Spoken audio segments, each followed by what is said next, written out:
Hi, it's me, Sara Jane Ho, and in light of the upcoming ban of TikTok in the States, there has been a lot of talk this week about Americans moving over to an app called 小红书, aka Little Red Book, aka Red Note, aka Red. So this is a video for TikTok refugees.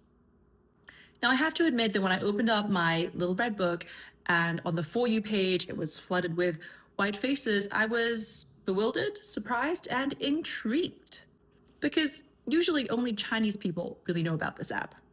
Red was founded by two Chinese people, one of whom is a Stanford MBA, and I first heard about it back in 2015 when I was sent a gift from a PR agency, and it had a bunch of Little Red Book swag. And I thought, oh, this is interesting. Didn't really know what it was, but a lot of my friends around me started using Little Red Book. Think of it as Instagram meets Pinterest. And in the very early days, basically, young women in first-tier cities, so that's Beijing, Shanghai, Guangzhou, and Chengdu, were using the app to share fashion, lifestyle, food, basically high-end or aspirational content. Then a lot of friends were telling me that I should open a Little Red Book account because, hey, a lot of my students who attend my finishing school are that kind of clientele. It took me a good 5 years, up until 2020, before I opened my account, which is called 奇遇小姐 Sara. Some of you already follow me on it. So after 5 years of using Red, what have I learned? Well, firstly, it's not easy to grow followers. It's more like Instagram, where you have to just be very consistent and put out consistently good content. And building followers, it's like crawling up a hill. It's not like TikTok where you have one viral post and then you gain like 100,000 followers.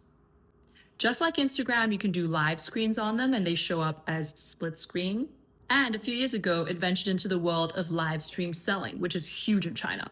So influencers or celebrities will literally host 8-hour or 10-hour marathon long live streams where they don't even break to use the restroom. It's really intense, to collaborate with brands and sell them. Red was originally a platform for discovering new brands, especially foreign brands or cute or indie brands. But now, everybody in China, even men, will use Little Red Book to do things like checking out real estate, apartments or villas, or restaurants, or what you should do when you visit a new city. If you're a business that is looking to attract Chinese tourists, make sure there are posts about you on Red. I was just in Beijing trying to find a bilingual tour guide for some overseas friends I was hosting. How did I find that? On Red. Another cool thing about Red is that for brand collaborations, it's all organized within the platforms. So if a brand reaches out to you and wants you to post about them, it's a whole back-end process where they reach out to you on the platform back-end. You can choose to accept, and after you publish your post, the money will be deposited to Red, and then within a certain number of days, deposited to you. Red is an amazing app, but guess what I heard? The founders actually look to the Netflix algorithm for inspiration because they say, our Red algorithm, it's good, but it's only good at showing you stuff that you're already looking at. It's not good at predicting what you're gonna wanna see.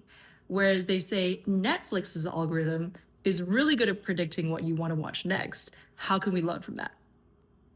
Anyway, guys, I love the fact that there are Chinese people on Instagram and Americans on Red. I'm all about being a bridge between East and West. If you have any questions, drop them below.